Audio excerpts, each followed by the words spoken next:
দিনের শুরুটা অনেকেই করে থাকেন পত্রপত্রিকার পাতায় চোখ বোলাতে বোলাতে প্রধান শিরোনামগুলো দেখতে দেখতে। তো দর্শকদের সেই কাজটিকে অনেকাংশে সহজ করে দিতে স্টার নিউজের পর্দায় আমরা যে কাজটি করে থাকি, গুড মর্নিং বাংলাদেশে প্রতিদিনই দেখানোর চেষ্টা করি দেশের সর্বাধিক পঠিত যে পত্রপত্রিকাগুলো রয়েছে সেগুলোর প্রথম পাতায় কি কি শিরোনাম উঠে এসেছে। সেই ধারাবাহিকতায় আজ আমরা প্রথমেই দেখাতে যাচ্ছি দৈনিক প্রথম আলো। প্রথম আলোর প্রথম যে শিরোনামটি করা হয়েছে সেটি হচ্ছে ক্যাডেট কলেজের আদলে হবে 600 শিক্ষা প্রতিষ্ঠান। অর্থাৎ প্রাথমিক বিদ্যালয় নিয়ে কিন্তু সাম্প্রতিক সময়ে একটি তথ্য উঠে এসেছে বা একটি মোটামুটি একটি প্রতিবেদন বেশ কয়েকদিন ধরেই পত্রপত্রিকার পাতায় রয়েছে, সংবাদগুলোতে রয়েছে। সেটি হচ্ছে প্রাথমিক বিদ্যালয়ে যে সমস্ত শিক্ষার্থী আছেন বেশিরভাগই সঠিকভাবে বা শুদ্ধভাবে তারা বাংলা রিডিং পড়তে পারছে না, এবং এই ব্যাপারটি কিন্তু একটি শঙ্কার বিষয়।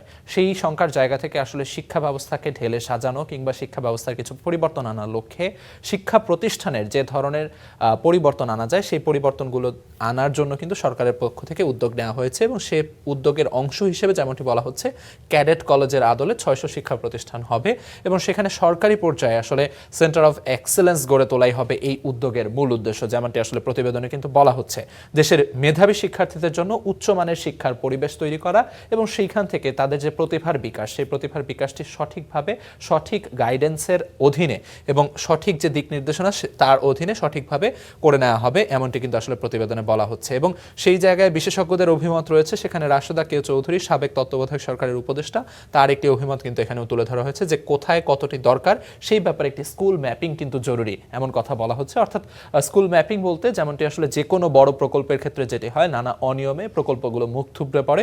অর্থাৎ সরকারের এই উদ্যোগগুলোতে আসলে সরকারের সদিচ্ছা থাকার পরেও সেই যে সরকারি কর্মকর্তা যারা রয়েছেন সেই জায়গায় তাদের যে সঠিকভাবে সেই দায়িত্ব পালনের যে জায়গা, সেই জায়গাটিতে নানান ধরনের অবহেলার কারণে কিন্তু প্রায়ই দেখা যায় প্রকল্পগুলো মুখ থুবড়ে পড়ে। এবং সেই জায়গায় যেমনটি বলা হচ্ছে যে শুরুতেই যে ম্যাপিংটি করে নেওয়া দরকার আসলে কোথায় কেমন এবং কত সংখ্যায় স্কুল প্রয়োজন। যেমনটি বলা হচ্ছে 600 শিক্ষা প্রতিষ্ঠান করা হবে, সেই জায়গায় আসলে কোথায় কতটি করলে সবচেয়ে ভালোভাবে এবং কার্যকর উপায়ে এই ব্যাপারটি সফল হয় সেই ব্যাপারটি নিয়ে কিন্তু অভিমত রয়েছে। তো মোটামুটি এই ছিল আসলে প্রথম প্রতিবেদনটিতে। এর পাশাপাশি যদি আমরা দেখি আন্তর্জাতিক প্রসঙ্গে যে ব্যাপারটি উঠে এসেছে সেটি হচ্ছে ইরানের যে সাবেক সর্বোচ্চ ধর্মীয় নেতা আয়াতুল্লাহ আলী খামেনি, যিনি কিনা চলতি বছর ফেব্রুয়ারির 28 তারিখে যুক্তরাষ্ট্রের হামলা, যুক্তরাষ্ট্র এবং ইসরায়েলের যৌথ হামলায় তিনি শাহাদাত বরণ করেন, এবং তার যে জানাজা সেই জানাজা কিন্তু অনুষ্ঠিত হচ্ছে, গতদিন অনুষ্ঠিত হয়েছে প্রথম জানাজা। এবং সেই তার যে সঙ্গে তার পরিবারের যে সদস্যগুলো ছিল যারা কিনা শহীদ হয়েছেন ওই একই দিনে, তাদেরও কিন্তু জানাজা হচ্ছে। এবং শোক মিছিল আজ করার কথা, তেহরানে শোক মিছিল হবে, যেটি আসলে পূর্ব ঘোষিত কর্মসূচির মধ্যে রয়েছে। তারপরে কিন্তু তার যে কফিন, সেই কফিন নিয়ে যাওয়া হবে বেশ কিছু গুরুত্বপূর্ণ স্থানে, যেখানে আসলে ইরানের সর্বস্তরের জনগণ তার প্রতি শ্রদ্ধা নিবেদন করবেন। সেই অনুযায়ী ইরানের পবিত্র শহর কোম, সেই কোমে নিয়ে যাওয়া হবে, সেই সঙ্গে নাজাফে নিয়ে যাওয়ার কথা রয়েছে, এবং ইরাকের কারবালায়ও কিন্তু নিয়ে যাওয়ার কথা রয়েছে তার এই কফিন। এবং সেখানে নানা স্তরের মানুষ, সর্বস্তরের মানুষের শ্রদ্ধা নিবেদন শেষে 9 জুলাই তার জন্মভূমি যে মাশহাদ, সেই মাশহাদে এনে তাকে দাফন করা হবে। সেই ব্যাপারটি কিন্তু এখানে প্রতিবেদনে যেমনটি আসলে রয়েছে বলা হয়েছে। যেমনটি আসলে কয়েকদিন ধরে আমরা দেখাচ্ছিলাম ইরানের যে খোমেনি মোসাল্লা রয়েছে, সেই মোসাল্লায় কিন্তু কয়েকদিন ধরেই তার কফিন রাখা হয়েছে, গত 2 দিন ধরে, এবং সেখানে সর্বস্তরের মানুষ শ্রদ্ধা নিবেদন করেছেন। এবং এই জায়গায় একটি বিষয় কিন্তু বারবার ফুটে উঠছে, সেটি হচ্ছে বিশ্ব নেতাদের প্রায় 100-রও বেশি দেশের প্রতিনিধি কিন্তু সেখানে উপস্থিত হয়েছেন। এবং এই জায়গায় যে বিশ্ব নেতাদের উপস্থিতি, সেই উপস্থিতি কিন্তু মধ্যপ্রাচ্যে ইরানের যে শক্তিশালী মনোভাব বা শক্তিশালী অবস্থান, সেটি কিন্তু এক ধরনের প্রকাশ। এবং এই জায়গায় ডোনাল্ড ট্রাম্পও কিন্তু একটি কথা বলেছেন, আপনারা জেনে থাকবেন, গতদিন আমরা স্টার নিউজের পর্দার খবরেই জানাচ্ছিলাম যে ডোনাল্ড ট্রাম্প যেমনটি আগে বলেছিলেন যে ইরানি জনগণের বিরুদ্ধে তার কোনো লড়াই নয়, তিনি আসলে চেয়েছিলেন ইরানের যে রেজিম, সেই রেজিমটি পরিবর্তন করতে। এবং এই জায়গায় তার যুক্তি ছিল যে ইরানের জনগণও আসলে ইরানের এই রেজিমের বিপক্ষে চলে গেছে, তারা খামেনির যে শাসন সেই শাসনকে মানছে না। তবে এই যে ইরানের সাধারণ জনগণ যে এত বিপুল সংখ্যায় তেহরানে জড়ো হয়েছেন এই আয়াতুল্লাহ আলী খামেনির শেষ শ্রদ্ধা জানাতে, এই ব্যাপারটি নিয়ে কিন্তু ট্রাম্পও শঙ্কিত। এবং তিনি বলেছেন তিনি একসময় ভাবতেন খামেনিকে জনগণ পছন্দ করেন না, তবে তার সেই ধারণা ভুল, এমনটি তিনি স্বীকার করেছেন। তবে সেই ব্যাপারগুলো কিন্তু এখানে প্রতিবেদনে আসলে উঠে এসেছে। সেই সঙ্গে পরবর্তী যে প্রতিবেদনটি রয়েছে তার শিরোনাম করা হয়েছে সুন্দরবনের রাজকন্যা বনে ফিরবে নাকি আরও অপেক্ষা করবে। অর্থাৎ এই জায়গায় এবছরের জানুয়ারির শুরুর দিকে আসলে শিকারীদের ফাঁদে আটকা পড়া এক বাঘিনীর কথা এখানে বলা হচ্ছে। তো সেই জায়গায় আসলে একটি প্রতিবেদন এখানে এখানে করা হয়েছে। এ পর্যায়ে যদি আমরা দেখি, এপাশে ফুটবল বিশ্বকাপ চলছে, স্বাভাবিকভাবেই সেই ফুটবল বিশ্বকাপের খবরাখবর এখানে উঠে এসেছে। যেমনটি আপনারা এর মধ্যে জানেন, ব্রাজিলের বিদায় এবং কোয়ার্টার ফাইনালে নরওয়ে, অর্থাৎ ব্রাজিলকে শেষ 16 থেকেই কিন্তু তাদের যাত্রা থামিয়ে দিয়ে নরওয়ে কিন্তু উঠে গেছে কোয়ার্টার ফাইনালে, এবং এই জায়গায় আসলে নানা ধরনের কথাবার্তা চলছে এবং সেই বিষয়গুলো নিয়ে কিন্তু এখানে প্রতিবেদনে বলা হয়েছে। যেমনটি আসলে আমরা বলছিলাম যে এই জায়গায় কোচ কার্লো আনচেলত্তি তার ট্যাকটিক্স নিয়ে নানা ধরনের কথাবার্তা হচ্ছে। অনেকেই বলছেন, বিশেষজ্ঞরা অনেকেই বলছেন যে এই জায়গায় আসলে দুই দলই তাদের প্রত্যাশিত খেলাটি খেলতে পেরেছে কিনা সেই জায়গায় যেমন শঙ্কা রয়েছে, সেই সঙ্গে একই সঙ্গে কিন্তু কোচের যে ট্যাকটিক্স সেই জায়গায় আসলে ব্রাজিল অনেকখানি পিছিয়ে গেছে এমনটি কিন্তু বলা হচ্ছে। তবে ম্যাচ জিতে গেলে হয়তো সেই ট্যাকটিক্স নিয়ে আসলে ভিন্ন কথাও শোনা যেত। তো যাই হোক, এই ছিল আসলে মোটামুটি এই প্রতিবেদনটিতে। সেই সঙ্গে আরও একটি খেলা রয়েছে পর্তুগালের বিপক্ষে, স্পেন একটু হলেও এগিয়ে, যেমনটি আসলে বলা হচ্ছে। পর্তুগাল স্পেন ম্যাচ নিয়ে এখানে বিশেষজ্ঞের মতামত রয়েছে এবং সেই ব্যাপারটি নিয়ে এখানে প্রতিবেদনে যেমনটি আসলে শিরোনাম করা হয়েছে, আবারও রোনালদো নাকি এবার ইয়ামাল, অর্থাৎ শেষ দেখায় কিন্তু আসলে পর্তুগাল জিতেছিল স্পেনের সঙ্গে। সেই জায়গায় রোনালদো ইয়ামাল যে লড়াইটি, সেই লড়াইটিতে পর্তুগালের হয়ে রোনালদোই কিন্তু জিতেছিলেন। তবে সেই জায়গায় এখন প্রশ্ন করা হচ্ছে যে রোনালদোর যে সাম্প্রতিক ফর্ম এবং তার যে খেলার ধরন, কিংবা সর্বোপরি আসলে পর্তুগালের যে খেলার ধরন বা সবশেষ ম্যাচের ফলাফলগুলো, সেই ফলাফলগুলো দেখার পর এখন কিন্তু প্রশ্ন উঠতেই পারে যে আরও একবার কি রোনালদোই জিতে যাচ্ছেন নাকি লামিন ইয়ামাল তার একক নৈপুণ্যে আসলে স্পেনকে জিতিয়ে দিচ্ছেন। এই ব্যাপারটি নিয়ে এখানে প্রতিবেদন করা হয়েছে। সেই সঙ্গে আমরা প্রথম আলোর প্রথম পাতায় যে খবরাখবরগুলো ছিল সেগুলো দেখানোর চেষ্টা করছিলাম।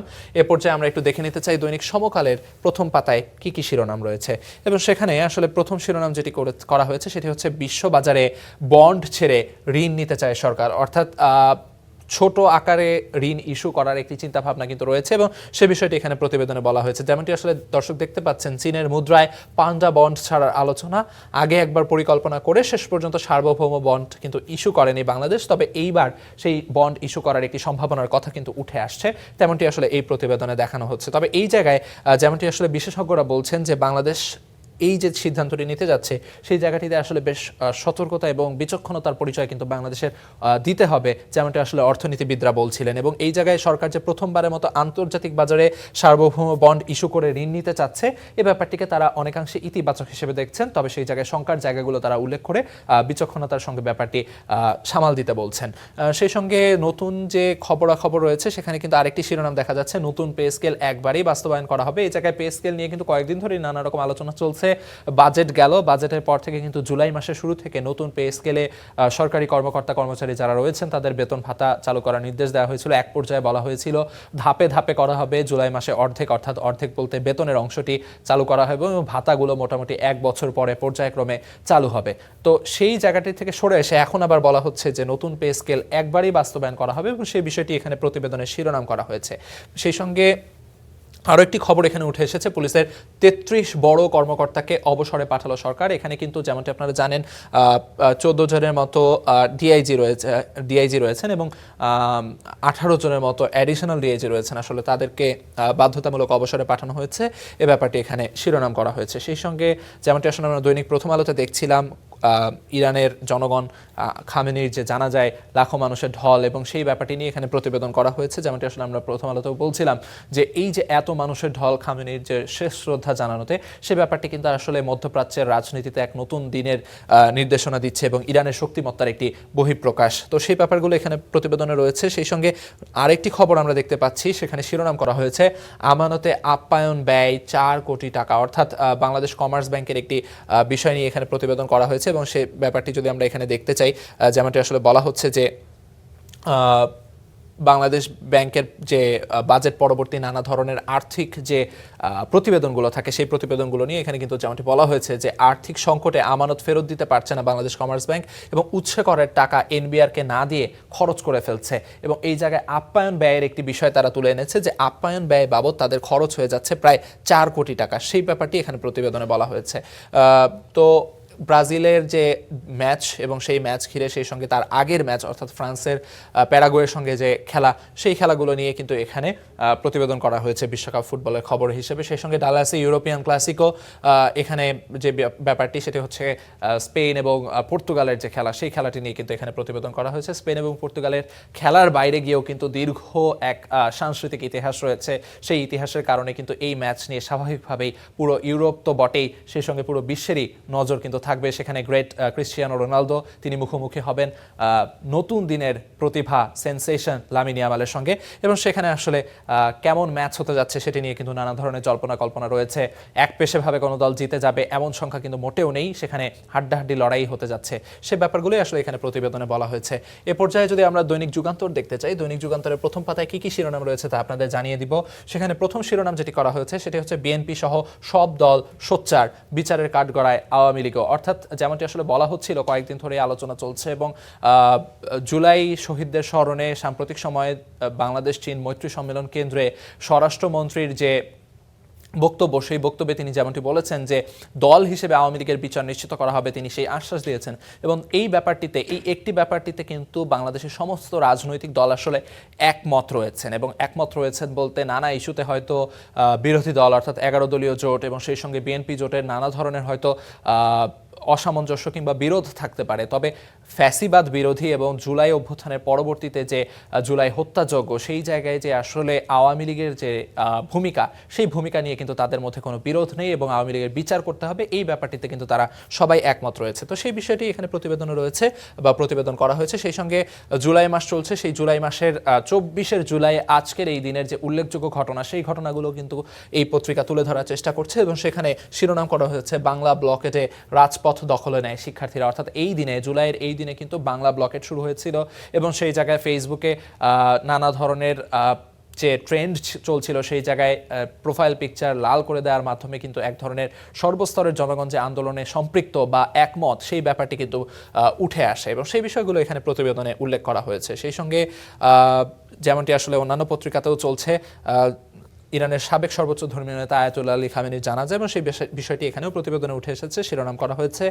সেই সঙ্গে আপিল শুনানির অপেক্ষা, অর্থাৎ কেমন হবে তত্ত্বাবধায়ক সরকারের কাঠামো, অর্থাৎ সংবিধান সংস্কার কিংবা সংশোধন, সেই ইস্যু নিয়ে কিন্তু নানা ধরনের কথাবার্তা হচ্ছে এবং সেই জায়গায় নির্বাচনকালীন যে সরকার অর্থাৎ তত্ত্বাবধায়ক সরকার, সেই সরকার কাঠামো নিয়ে কিন্তু সরকার এবং বিরোধী দলের মধ্যে যে মতানৈক্য কিংবা মতভেদ, সেই মতভেদগুলো নিয়ে আসলে তত্ত্বাবধায়ক সরকারের কাঠামো কেমন হতে যাচ্ছে সেটি নিয়ে আপিল শুনানির অপেক্ষায় রয়েছে, সে বিষয়টি এখানে উঠে এসেছে। সেই সঙ্গে আরেকটি বিশেষ প্রতিবেদন অর্থাৎ সাক্ষাৎকারের একটি প্রতিবেদন দেওয়া হয়েছে, সেখানে বলা হয়েছে বন্দনার সংস্কৃতি থেকে বেরিয়ে আসছে সংসদ। অর্থাৎ বন্দনার সংস্কৃতি বলতে যেমনটি আসলে গত ফ্যাসিস্ট আওয়ামী লীগ সরকারের আমলে যেমনটি দেখা যেত যে সংসদে আসলে জনগণের কথা যতটা না বলা হতো, তার চেয়ে বেশি কথা বলা হতো তৎকালীন সরকার প্রধান কিংবা যারা দায়িত্বশীল রয়েছেন তাদেরকে তোষামত করে আসলে সংসদ সদস্যরা নানা ধরনের কথাবার্তা বলতেন এবং এটি আসলে প্রচলিত ছিল। তবে সেই বন্দনার সংস্কৃতি থেকে বর্তমান সংসদ বেরিয়ে আসছে এবং বেরিয়ে আসার চেষ্টা করছে, এমনটি আসলে কিন্তু সাক্ষাৎকারে বলা হয়েছে। সেই সঙ্গে ফুটবল বিশ্বকাপের খবর স্বাভাবিকভাবেই রয়েছে। যুদ্ধ জিতে শেষ 8-এ ফ্রান্স, অর্থাৎ প্যারাগুয়ের বিপক্ষে ফ্রান্সের যে কষ্টার্জিত জয় বলতে হবে, যদিও তারা পাসিং সহ বলের পজিশন সহ সবকিছুতে তারা এগিয়ে ছিল, তবে ফ্রান্সের যে স্বভাবগত খেলা এই বিশ্বকাপে পুরো বিশ্ব দেখছিল, অর্থাৎ গোলের পর গোল, সেই গোলের ব্যাপারটি কিন্তু আসলে কিছুটা মিসিং ছিল এবং সেই বিষয়টি নিয়ে এখানে প্রতিবেদনে বলা হয়েছে। সে সঙ্গে বিশ্বকাপে লাতিন ও ইউরোপের আধিপত্য চলছেই, যেমনটি আসলে স্বাভাবিকভাবে প্রতি বিশ্বকাপেই খবরে থাকে যে কে বেশি এগিয়ে, এবং সেই বিতর্ক কিন্তু এখনও চলমান, সেই বিষয়টি নিয়ে এখানে প্রতিবেদন করা হয়েছে। এ পর্যায়ে যদি আমরা দ্য নিউ এইজের দিকে দেখতে চাই, দ্য নিউ এইজ পত্রিকার শিরোনামগুলো আপনাদের সংক্ষেপে জানিয়ে দিতে চাই। সেখানে প্রথম যে শিরোনামটি করা হয়েছে সেটি হচ্ছে মিজলস আনস্টপেবল ডিসপাইট ভ্যাকসিনেশন, অর্থাৎ যে ভ্যাকসিন কিংবা যে ধরনের টিকা কার্যক্রম, সেই টিকা কার্যক্রম চলার পরেও কিন্তু হামের যে প্রাদুর্ভাব সেটিকে ঠেকানো যাচ্ছে না, এই বিষয়টি এখানে প্রতিবেদনে করা হয়েছে। সেই সঙ্গে under estimated target poses barrier two hard immunity, অর্থাৎ এই জায়গায় যে ব্যাপক সংখ্যক জনগণের মাঝে যে রোগ প্রতিরোধ ক্ষমতা, সেই রোগ প্রতিরোধ ক্ষমতায় হামের যে প্রভাব, সেই প্রভাবটি নিয়ে কিন্তু কথা বলা হয়েছে। সেই সঙ্গে vaccine may be failing to generate antibody response, অর্থাৎ এই জায়গায় কিন্তু আরেকটি গুরুত্বপূর্ণ ইস্যু এখানে তুলে ধরা হয়েছে, সেটি হচ্ছে যে বর্তমান সময়ে যে বিষয়টি নিয়ে বেশ চিন্তা ভাবনা করা হচ্ছে সেটি হচ্ছে অ্যান্টিবায়োটিকের ব্যাপক ব্যবহারের ফলে আমাদের দেহের যে রোগ প্রতিরোধ ক্ষমতা সেটি কিন্তু একভাবে ক্ষতিগ্রস্ত হচ্ছে এবং আমরা অ্যান্টিবডি তৈরি করার যে প্রবণতা বা ভ্যাকসিন থেকে অ্যান্টিবডি তৈরি করা যে প্রক্রিয়া সেটি কিন্তু বাধাগ্রস্ত হচ্ছে, সেই বিষয়টি এখানে প্রতিবেদনে বলা হয়েছে।